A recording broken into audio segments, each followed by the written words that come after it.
Tadi di awal kami katakan bahwa ada dua cara untuk menciptakan utang siluman.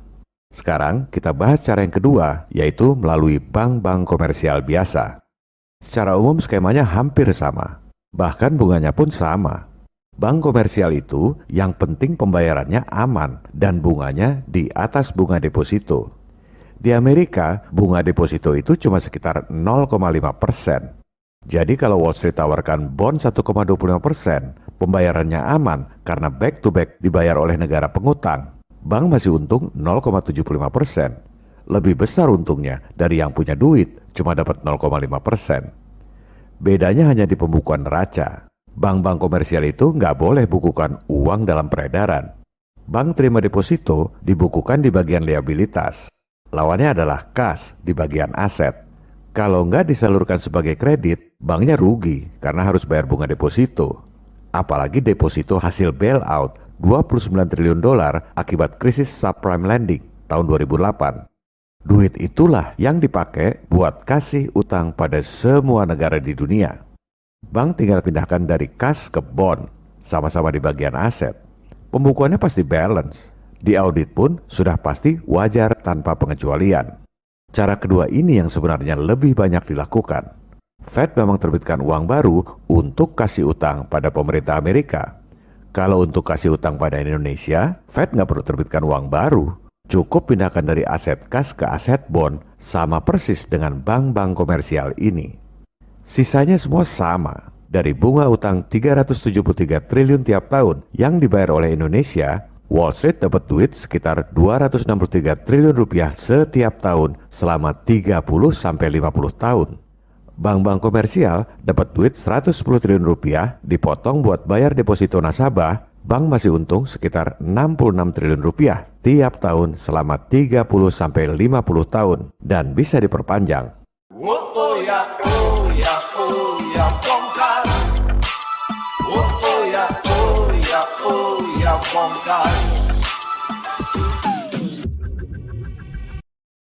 Apa pentingnya semua ini? Rakyat lapar, Pak. Gegara pandemi, kerja susah, cari duit susah, bernapas pun dibikin susah, harus pakai masker. Menteri Erick Thohir dikasih anggaran 688 triliun buat pen. Hasilnya, setelah divaksin, tetap aja protokol nggak berkurang, ekonomi nggak jalan juga. Ini yang sudah kami sampaikan dari tahun lalu. Terus, buat apa divaksin? Buat apa buang anggaran 688 triliun yang sudah pasti nambah utang lagi? Dan ini nggak akan selesai karena pasti dijadikan proyek anggaran terus-terusan setiap tahun. Elit lokal ini memang lebih parah dari elit global. Kita sudah muak dengan semua itu. I hate imperialism. I detest colonialism. Oleh sebab itu, buat para pemirsa, jangan tanya apa yang harus dilakukan. Sebarkan video ini. Sampaikan kepada para wakil rakyat di DPR dan DPRD masing-masing. Kita yakin dari sekian banyak wakil rakyat, masih ada yang punya hati nurani untuk membela rakyat dari kemiskinan akibat pandemi dan utang.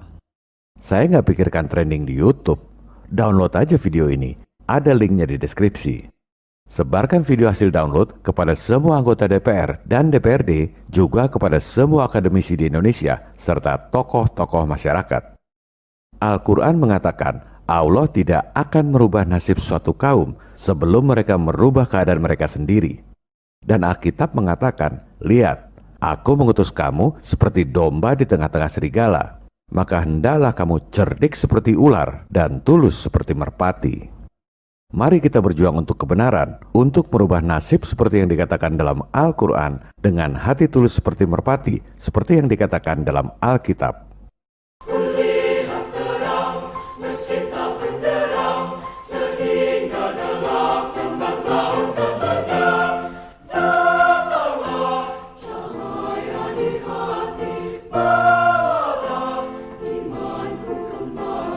Pada episode 32 mendatang, kita akan bahas cara bayar utang 6.000 triliun dalam sehari untuk meringankan beban rakyat dan untuk memajukan Indonesia kita tercinta. Buat para pemirsa dari negara-negara lain seperti Malaysia, Singapura, Jepang, dan juga Amerika, Skema bayar utang yang akan kami sampaikan pada episode mendatang itu juga bisa dilakukan oleh tiap negara di dunia. Bukan asal nyetak duit bayar utang, tapi dengan cara yang bisa diterima oleh si pemberi utang dan lulus audit akuntan publik paling top di dunia. Sampai jumpa di episode 32. This is John Connor. If you're listening to this, you are the resistance. Viva Republik Indonesia. Salam People Power.